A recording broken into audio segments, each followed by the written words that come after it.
Hello friends, नमस्कार। मैं हूं आपका होस्ट ब्रह्मदेव।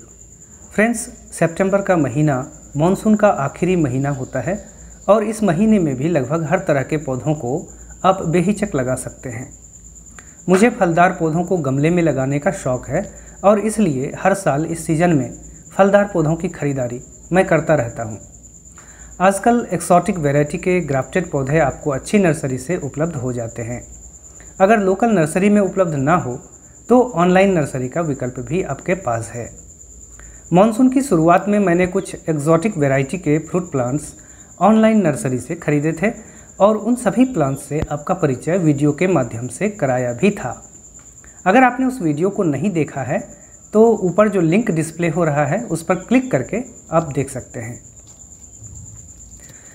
इस वीडियो में कुछ और नए एक्सोटिक फ्रूट प्लांट्स से आपका परिचय कराऊंगा जिन्हें आसानी से किसी पॉट या कंटेनर में भी उगाया जा सकता है।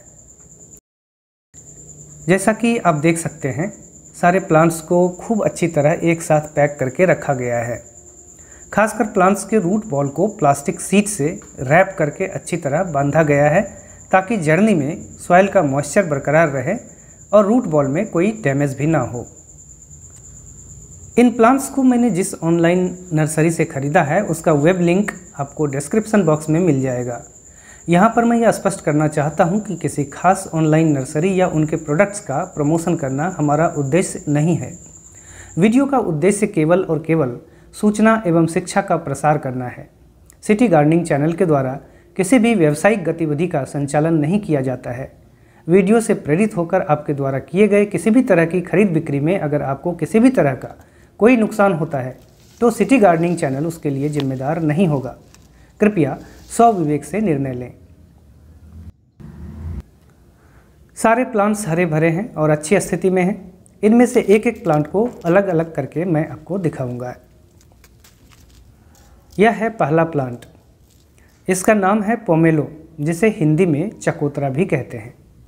सिट्रस फैमिली के इस प्लांट में 1 से 2 किलोग्राम तक के फल लगते हैं जिनका स्वाद थोड़ा कड़वापन लिए हुए खट्टा मीठा होता है। यह थाई वैरायटी का ग्राफ्टेड प्लांट है। काफ़ी हरा भरा और स्वस्थ लग रहा है। इसके ग्राफ्टेड एरिया में अभी भी प्लास्टिक शीट लपेटा हुआ है। इसको बाद में निकाल कर मैं आपको दिखाऊंगा। इसके बाद दूसरा प्लांट निकाल कर आपको दिखाता हूँ। देखिए, यह भी एक थाई वैरायटी का ग्राफ्टेड प्लांट है। यह है व्हाइट जामुन का प्लांट। गहरे पर्पल कलर का जामुन इंडिया में बहुत मिलता है, लेकिन सफ़ेद रंग का जामुन शायद आपने ना देखा हो। वैसे तो यह एक ग्राफ्टेड प्लांट है, लेकिन इसको कलमजोड़ तकनीक से तैयार किया गया है। कलमजोड़ तकनीक में बर्ड्स की ग्राफ्टिंग करने के बजाय सीधे मदर प्लांट के तने को ही जोड़ा जाता है। इस विधि से तैयार किए गए पौधों में फ्रूटिंग जल्दी होता है। तो अब लेते हैं तीसरा प्लांट।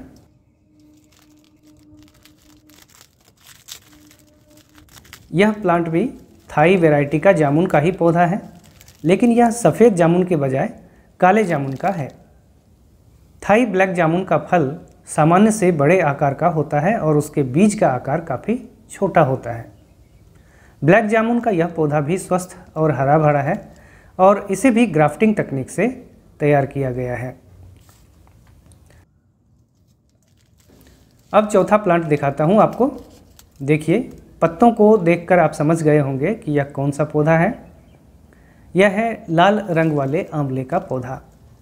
थाई वैरायटी का रेड आंवला का यह पौधा भी ग्राफ्टेड है और पूरी तरह स्वस्थ भी दिख रहा है। इसके पत्तों की लालिमा आप देख सकते हैं। फ्रेंड्स, अब बारी है पांचवें और आखिरी प्लांट की। यह थाई वैरायटी का ऑल टाइम मैंगो प्लांट है, यानी थाई सदाबहार आम का पौधा। इस प्लांट को पिछली बार भी मैंने मंगवाया था, लेकिन इस बार का जो पौधा है उसे कलमजोड़ तकनीक से तैयार किया गया है, यानी यह एक अपग्रेडेड वर्जन है। फ्रेंड्स, आपने पांचों प्लांट्स को देख लिया। ये सभी स्वस्थ और हरे भरे हैं। इन पांचों प्लांट्स में जो एक चीज़ कॉमन है वह यह है कि ये सभी ग्राफ्टेड प्लांट्स हैं। इन्हें या तो बड ग्राफ्टिंग के द्वारा या फिर कलमजोड़ तकनीक से तैयार किया गया है। इनमें से सभी प्लांट्स के ग्राफ्टेड एरिया में पॉलीथीन शीट अभी भी लपेटा हुआ है। जबकि ज़्यादातर प्लांट्स पूरी तरह से तैयार हो चुके हैं। आमतौर से 2-3 महीने पर्याप्त होते हैं ग्राफ्टिंग तकनीक से पौधों को तैयार करने में। ग्राफ्टिंग सफल होने के बाद पॉलीथीन सीट को हटाना बेहद ज़रूरी होता है। कारण यह है कि पौधों में खुद की ग्रोथ होते रहने के कारण ग्राफ्टिंग एरिया भी मोटा होने लगता है। अगर समय रहते इस एरिया में लपेटे गए पॉलीथीन सीट को हटाया नहीं जाता है, तब यह पॉलीथीन सीट ग्राफ्टिंग एरिया पर अपना कसाव बढ़ाने लगता है। इससे प्लांट के टिश्यू में डैमेज आ जाते हैं और ऊपरी भाग को फूड की सप्लाई बाधित होने लगती है। ऐसी स्थिति आने पर इन पॉलीथीन सीट्स को हटाना भी काफ़ी मुश्किल हो जाता है। कई बार तो इन्हें निकालते समय ग्राफ्ट एरिया में घाव बन जाता है और प्लांट्स की लाइफ पर रिस्क आ जाता है। इसलिए मैं सेलर से भी रिक्वेस्ट करना चाहूँगा कि वे अपने कस्टमर को इस तरह का कोई प्लांट न भेजें जिस पर पॉलीथीन सीट को लपेटे हुए काफ़ी अरसा बीत गया हो। प्लांट्स भेजने से पहले यह सुनिश्चित करें कि पॉलीथीन सीट ग्राफ्ट एरिया के अंदर धंसा हुआ नहीं है। इसके लिए उन्हें चाहिए कि हर तैयार हो चुके प्लांट्स के ग्राफ्टेड एरिया से पॉलीथीन सीट को खोलकर पहले ही बाहर निकाल दें। 1-2 प्लांट्स में इस तरह की समस्या मुझे आई है कि जिनमें पॉलीथीन सीट ग्राफ्ट एरिया के अंदर धंस चुका था। काफ़ी मशक्क़त के बाद उन्हें हटाने में मैं सफल हुआ, लेकिन इस वजह से ग्राफ्ट एरिया में थोड़ा डैमेज भी आ गया है। अब यह तो आगे आने वाला समय बताएगा कि इस वजह से प्लांट की लाइफ पर रिस्क आता है या नहीं, लेकिन पॉलीथीन सीट को हटाने के बाद जो काम आपको करना चाहिए वह मैं आपको बताता हूँ। आपको लेना है फंगीसाइड पाउडर और उसमें थोड़ा पानी मिलाकर इस तरह से पेस्ट बना लेना है। हरे रंग का यह पेस्ट मैंकोजेब और कार्बेंडाजिम नाम के फंगीसाइड से बना है। आप कोई भी आसानी से उपलब्ध होने वाला फंगीसाइड इस्तेमाल कर सकते हैं। फंगीसाइड के इस पेस्ट को हर पौधे के ग्राफ्ट एरिया के आसपास अच्छी तरह से लगाना है। नए तैयार किए गए पौधों में ग्राफ्ट एरिया के पास इन्फेक्शन का खतरा अधिक रहता है, इसलिए इसे रोकने के लिए फंगीसाइड का पेस्ट अप्लाई करना ज़रूरी है।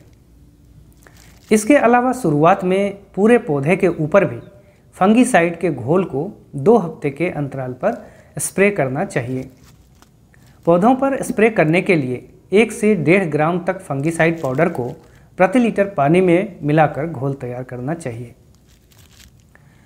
फ्रेंड्स, फंगीसाइड अप्लाई करने के बाद मैं अब इन पौधों के रूट बॉल के ऊपर लपेटे गए पॉलीथीन सीट को हटा देता हूँ। इसे रूट बॉल को इंटैक्ट रखने के लिए और मॉइस्चर लॉस को कम करने के लिए लपेटा गया था। अब इसकी ज़रूरत खत्म हो चुकी है।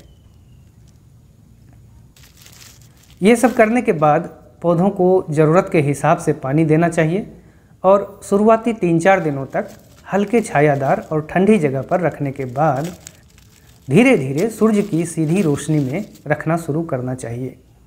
ऐसा करने से पौधे नई जगह के वातावरण में सेट हो जाते हैं।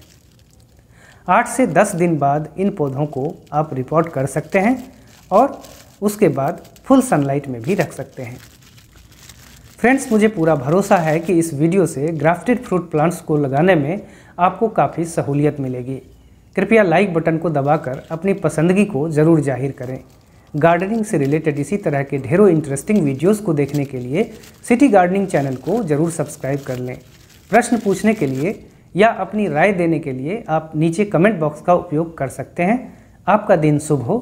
Thank you for watching.